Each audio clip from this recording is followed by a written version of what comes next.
हरे कृष्णा, राधे राधे। घर में सुख समृद्धि हो, लक्ष्मी जी की वास हो, घर में एकदम अशांति, झगड़ा, कलह, क्लेश ना हो, ऐसा घर तो सबको चाहिए। हर गृहिणी चाहते हैं कि उनका घर में सुख समृद्धि रहे।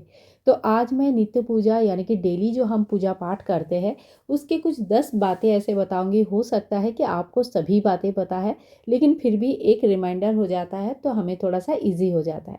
तो चलिए शुरू करती हूँ आज का वीडियो। कौन सी 10 चीज़ों का हमें आज के दिन जरूर ख्याल रखनी चाहिए। सबसे पहले देखिए, मंदिर की साफ सफाई होनी जरूरी है। मंदिर की डीप क्लीनिंग हम लोग सभी लोग करते हैं, लेकिन डेली नहीं हो पाता है। बट डेली बेसिस पे एक कपड़ा जरूर रख लीजिए, जिससे मंदिर का आसपास के एरिया और जो भी खुला स्थान है ना, वो सारे चीज़ें साफ कर लेना चाहिए। दूसरी बात पे आ रही हूँ तो देखिए, घर में जब जैसे हमारा सब्जी वगैरह हम लोग ख्याल रखते हैं, चाल दाल हर चीज़ का ख्याल रखते हैं, कौन सी चीज़ ख़त्म हो रही है, कौन सी चीज़ लानी है। घर में गृहस्थ में कोई चीज़ की कमी नहीं होना चाहिए खाने पीने का। उसी तरह से मंदिर में भी बहुत सारी चीज़ें ऐसे होती है जिनका ख्याल हमें रखना चाहिए। जैसे मंदिर में तेल है कि नहीं है, और रोली है, चंदन है, हल्दी है, इन सभी चीज़ों का डेली बेसिस पे यूज़ होता है। साथ में कलावा, रुई की बाती, ये सारी चीज़ें भी हमें ध्यान रखना चाहिए, और ख़त्म होने से पहले ही हमें ये व्यवस्था कर लेनी चाहिए, नया लाना चाहिए। क्योंकि एक चीज़ अगर एक बार ख़त्म हो जाता है ना, तो ऐसा मंदिर में होना अच्छी बात नहीं माना जाता है। इसके साथ ही आपको घर पर गंगा जल जरूर रखनी चाहिए। बहुत लोग गोमूत्र रखते हैं घर को शुद्धिकरण के लिए, पर मंदिर के शुद्धिकरण के लिए गोमूत्र से ज़्यादा गंगा जल आप जरूर रखिए। जैसे बड़े विग्रह है, और हम लोग कभी कभी ना वीकली बेसिस पे भी भगवान का सेवा करते हैं, लड्डू गोपाल जी और शिवलिंग और शालिग्राम जी की सेवा तो हम लोग डेली बेसिस पे करते हैं, लेकिन बहुत सारे ऐसे सेवाएं हैं जो हम वीकली बेसिस पे उनका स्नान श्रृंगार करते हैं। ठीक है, तो ऐसे में गंगा जल छिड़क के हमें सभी को शुद्धिकरण, पूरे मंदिर की शुद्धिकरण होना बहुत जरूरी होती है। तो गंगा जल घर पर जरूर रखें। अब 4 नंबर पॉइंट पे आती हूँ तो देखिए, घर पर ना डेली दिया बाती जरूर होनी चाहिए। मतलब अगर आप ऑफिस भी जाते हो, आपके पास ज़्यादा समय नहीं है, तो फटाफट थोड़ी सी कपड़ा मार के मंदिर को साफ कर लीजिएगा, गंगा जल छिड़क लीजिएगा, और उसके बाद एक दिया बाती जरूर कर लीजिए। दिया बाती की काफ़ी सारे नियम होते हैं। मंदिर के अलावा देखो, दहलीज में दिया जलाया जाता है, तुलसी में दिया जलाया जाता है, लक्ष्मी दीपक जलाया जाता है, और दिन के हिसाब से जैसे मंगलवार के दिन भगवान हनुमान जी के नाम पे एक दिया जलाया जाता है। गुरुवार के दिन हम लोग लक्ष्मी जी के लिए दिया जलाते हैं। आप चाहे तो शुक्रवार के दिन भी लक्ष्मी जी की दिया जला सकते हैं। तो आखिर अगर आपके पास बहुत समय है तो आप ये सारे नियम ले सकते हैं। मकर संक्रांति के दिन से धन लक्ष्मी दिया जलाना का भी नियम लिया जाता है, जो कि लक्ष्मी प्राप्ति के लिए बहुत ही अच्छा रहता है।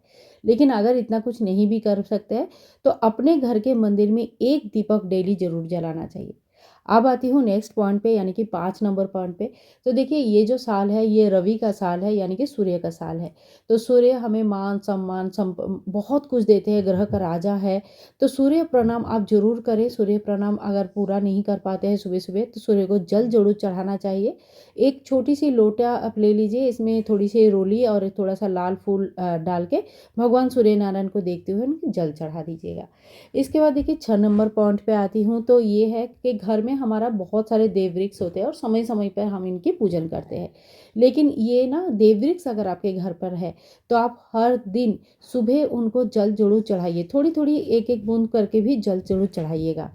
जैसे तुलसी जी तो हमारे सभी के घर पर होते हैं, तो तुलसी जी को पूजा तो हम सभी लोग करते हैं। इसके अलावा भी आपके पास अगर समी के वृक्ष है, बेल वृक्ष है, केला है, वट है, या फिर कोई भी देव वृक्ष है, तो आप उनकी डेली बेसिस पे जल चढ़ाना और शाम को धूप दीप दिखाना, ये काम जरूर करें। ये बहुत ही ज़्यादा जरूरी होती है। इसके बाद देखिए, नेक्स्ट पॉइंट पे आती हूँ।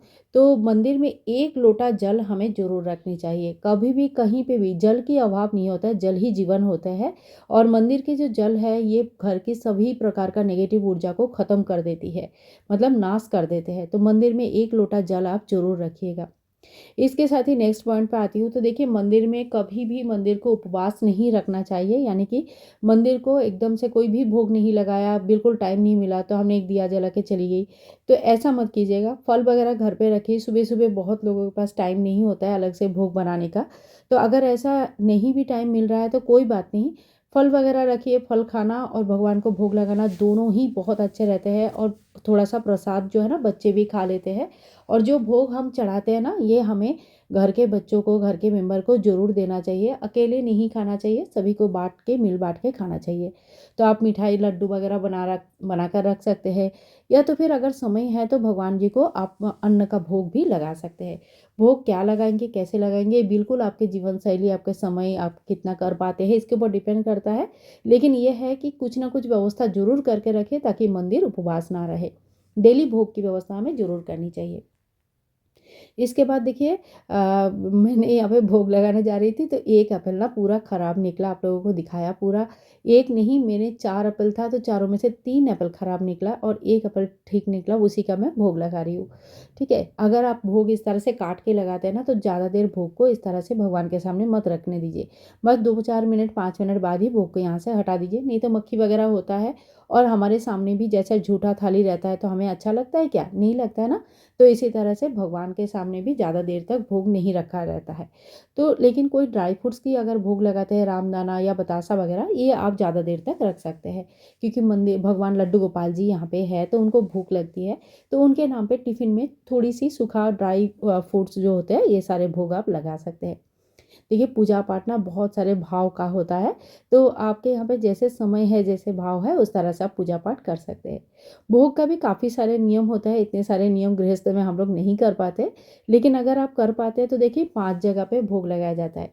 एक पंचदेवता के नाम पे, एक लड्डू गोपाल जी अगर सेवित है उनके नाम पे, एक आपको लगानी है पूरे मंदिर के नाम पे, जैसे पूरे मंदिर में बहुत सारे देव देवी होते हैं, एक माता तुलसी जी के नाम पे लगाना होता है।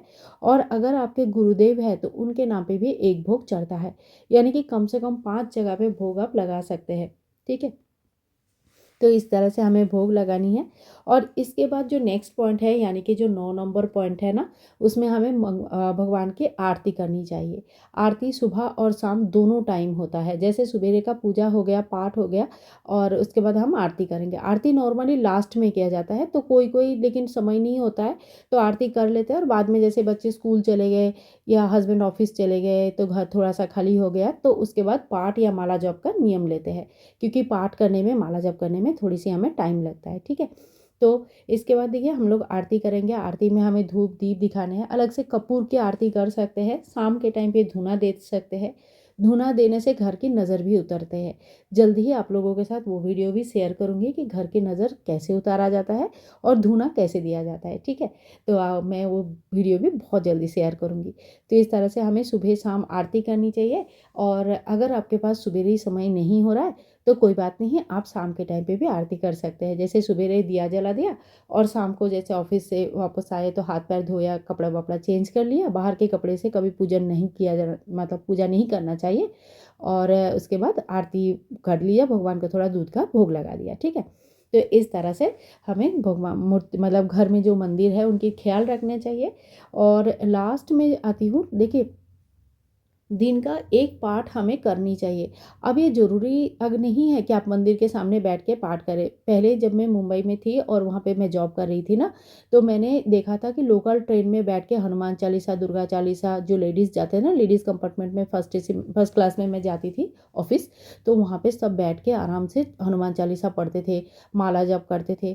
तो देखो समय नहीं है इसलिए नहीं कर पाती हूँ, ऐसी कोई बात नहीं। मैंने सही में देखा है कि लोगों ने किस तरह से अपना नियम को निभाया है, किस तरह से अपने नियमों को चालू रखा है।